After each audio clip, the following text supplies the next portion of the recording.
What is up, everyone? Today we're showcasing Holiday Cup team with normal Castform. This team with Castform, Frostlass and Talonflame is one I showcased or highlighted in my top Holiday Cup teams video, except I was running Lickitung in the lead, and Lickitung of course is very hard to come by. The Excel candies are not easy to get, and Castform, actually kind of a budget version of Lickitung. Is a little less bulky, but it's still a normal type with a ghost type fast move in Hex in this case, a fast charge move in a rock weather ball. You could also go a normal weather ball actually, but I prefer going for a rock weather ball. It's really nice for super effective damage versus the fire flying types in particular, like Charizard and Talonflame. Also to hit ice types like Frostlass and Ninetales for super effective damage.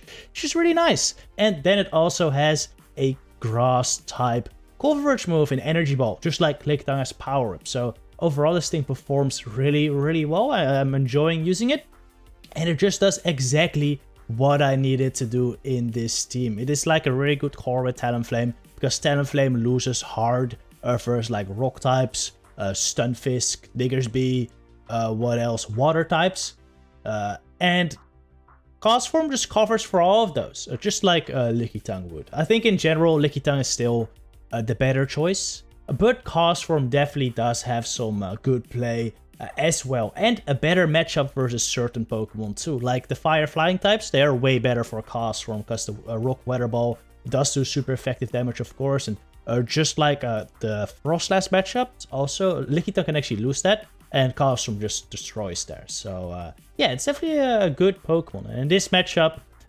you know, if you can get set Talonflame up to sweep, it does so much work. I just saved the shield for it here. Since they let Lickitung, I'm not expecting an anti-Talonflame in the back, like a Graveler. It would not make any sense, it's double fighting weak. So I set it up to sweep, we Brave her to Vigoroth, and it is a GG. Alright, next match we have a good lead with a Lanturn here. You can just go straight Energy Ball here and win this game. This is okay. Even if they shield, like that's all fine. So yeah, this is okay. You also have the chance to get a defense drop with Energy Ball too. So if they shield the first one and you get the defense drop, I think the next one actually kills, where normally one wouldn't kill. Just go for another one right here. I no-shield the first Thunderbolt there, because that way I'm hoping they no-shield my next Energy Ball. But they go 2 shields down before I go 2 shields down, before I go 1 shield down, which is honestly kind of insane. They might be like really weak to me in the back. I don't know. In comes the Abomasnow, which is a wild safe switch to be honest, but I do have Talonflame ready to just incinerate this thing down, which is really nice. Yeah, just gonna get rid of it. Lanturn, Abomasnow usually means there's another ice type in the back. Since they stayed in with Lanturn for such a long time, I'm expecting it's probably a Frostlass. Or it could be double grass as well, like Trevenant, which also sucks versus Castform. So you know, that maybe that's why they use so many shields on Lanturn, because they're just so scared of it.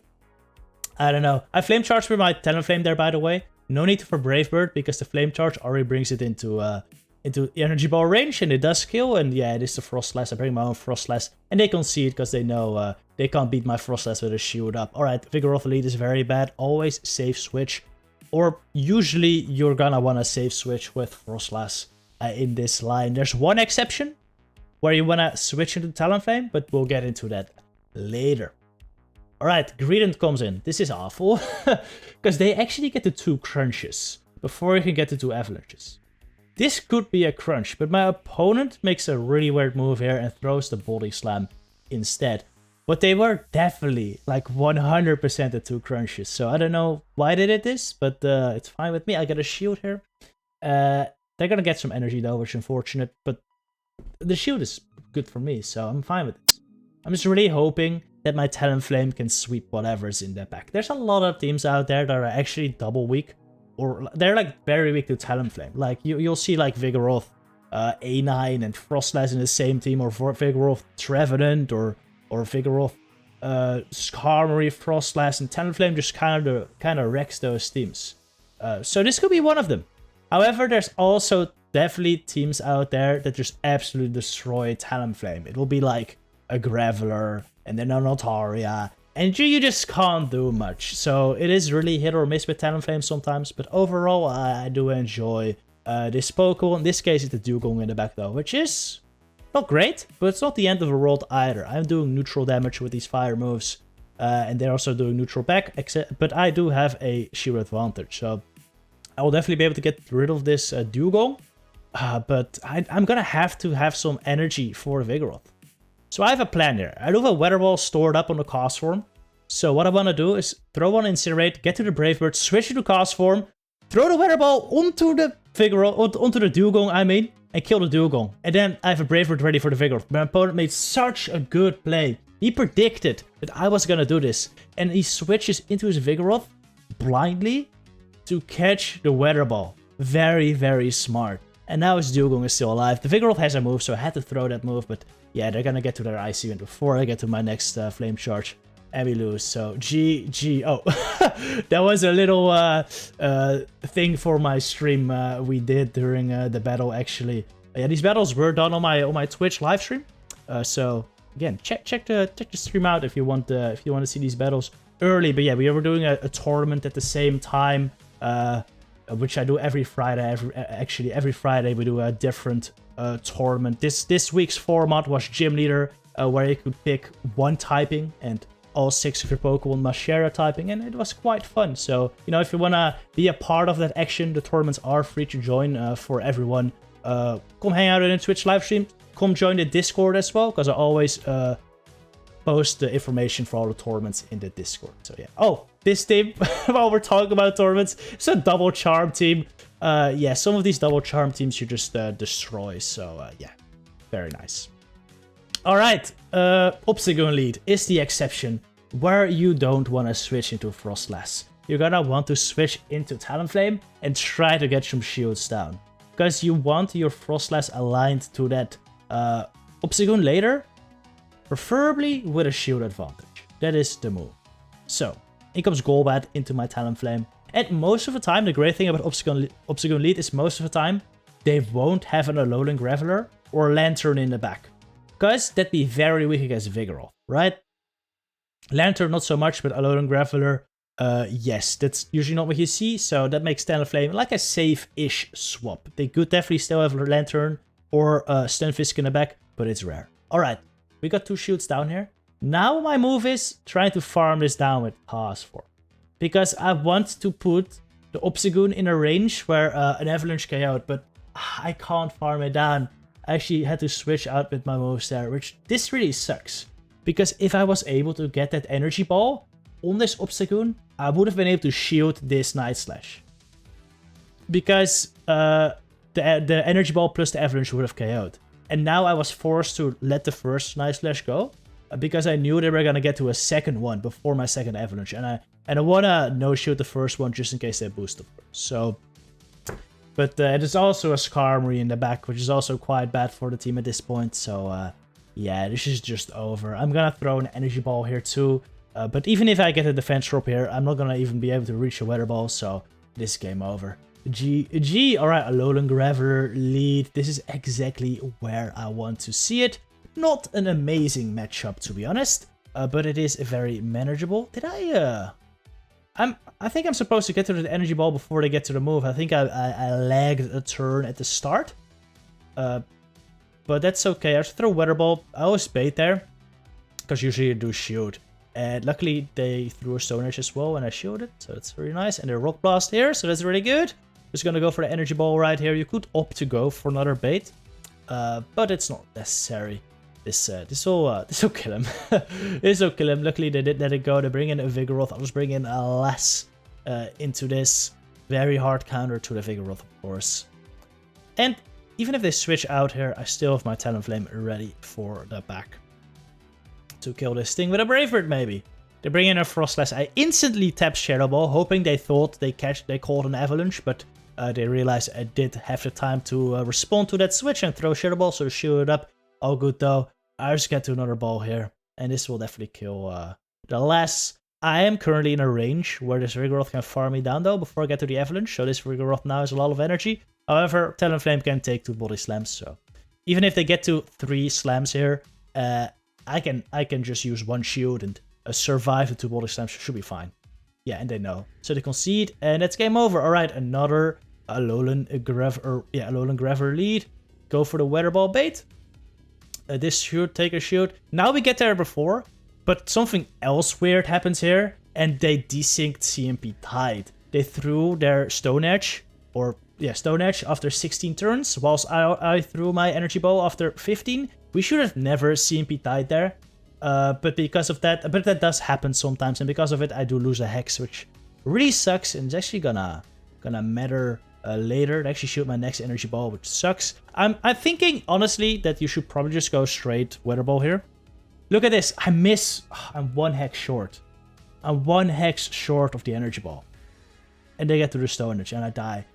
I win CMP with Frostlass first, this thing, though. So I'm gonna throw my Avalanche here, but something weird happens. He does switch, but I get my charge move refunded. And now, something else weird happens, alright? There's a lot of weird stuff happening, alright? This shows how broken the game can be sometimes. I did throw my Avalanche onto that Graveler. So honestly, he should have been able to catch it on the Gyarados. It should have fired already. So that's and it's good that it didn't for me, because, well, that would have been quite devastating. Then the Graveler would have just been able to sweep the rest of my line, of course. But then it refunded, and now I'm gonna throw after 6 Powder Snows, which I should be able to do, alright? I should be able to do, because a switch takes 1 turn, and it's 4 Dragon Tails for the move, which also 12 turns. So, in theory, if I kept on Powder Snowing during that switch, I should get to my Avalanche 1 turn before their Aqua Tail. But I don't. So, it's a lot of weird things happening. Now, of course, I should have still lost this game, so I don't really care. I still should have lost that game, but it's like, first, I got my charge move refunded, which is a bug. Secondly, their switch didn't take a turn or something, or I lagged a turn somewhere, which didn't allow me to get to the Avalanche 1 turn before them. It's all weird. It's all weird. I don't understand. Anyway, let's just go into the next match. It's an Altaria Lead, which is where Castform is kind of okay. Well, it's not great. You lose this matchup, even though you have a super effective Weather Ball. You do lose this. But I think I can win the 0 shield at least. They bring in a Lickitung. And this is where I make a mistake. I've realized. I should bring in well, it's tough. It's tough, you know? I think versus, this is Double Charm, alright? What I'm trying to say, this is Double Charm. Which means they do have Alolan and Ninetales in the back. Which means my Frostlass is not good for Alolan Ninetales. I think versus most Double Charm lines, you wanna go into the Frostlass. Because the Frostlass does way better versus Lickitung than it does versus Alolan Ninetales. I throw Brave Bird here too, thinking I would not have been able to get to Flame Charge plus Brave Bird anyway. However, I would have been able to. I could have just Flame Charged there, taken a shield, and then Brave Bird killed him, or taken another shield. That would have been best case scenario. But also, they could have also no shielded it. As is often the case with Double Charm, they save their shields for their Charmer, so going for the Flame Charge there is also kind of risky. But yeah, this is quite bad now. They also shield that move. So yeah, we're not in a great spot. I need 2 Weather Balls to kill her here, and then I also need to kill that Altaria somehow, but yeah, that won't be easy. That really won't be easy. But yeah, most of the time when you see Wigglytuff switch in, like most like Double Charm teams are like Lanturn Lead, and if you see Wigglytuff switch in, you kind of want to go into Frostlass, I think, to save your Talonflame for the Alolan Ninetales. Because you're really gonna need it. Anyway, otherwise, yeah, it's just gonna be impossible. So, GG right there. Talonflame Lead, this is where a normal Castform really does shine. The Weather Balls do so much damage here. They do so much damage. Always throw your first Weather Ball immediately after 3 hexes. That's perfect timing, because you throw on the 10th turn. That's exactly when they finish their move. They incinerate. But they throw Brave Bird there. Usually they do throw Flame Charge.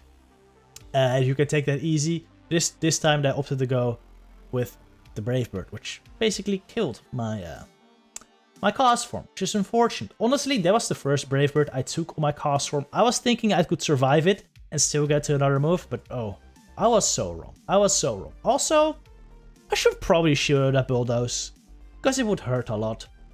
Now my Frostlass is basically useless, and I gotta try to sweep with Talonflame somehow, which won't be easy. Do I Shadow Ball here? I should Shadow Ball. Oh, shit. Never mind. it's an Obstagoon. Alright, well, good thing I didn't Shadow Ball. Shadow Ball does do more damage versus Talonflame, which is what I was expecting to come in, so that's why I say that. I bring in their Talonflame. And this is okay. I'm gonna call the Flame Charge. Yes, I do. And I think I go straight up Brave Bird, because I'm expecting them to no-shield this. And even if they shield, I can just go for another Brave Bird. And then hopefully still get the removal for Obstagoon. I don't know. I just throw the Flame Charge here though. They did let it go, so it's huge. I go for the Flame Charge here, and now I should be able to farm down this Goon, even though I'm double debuffed. Actually, if I would have gone for double Brave Bird there, this Goon would have definitely farmed me down. But they no-shielded, and I kill this Goon. It's a GG. And that's the final game as well. Hope you enjoyed this video. Hope you enjoyed this team. See you in the next one. Good luck with your battles, trainers.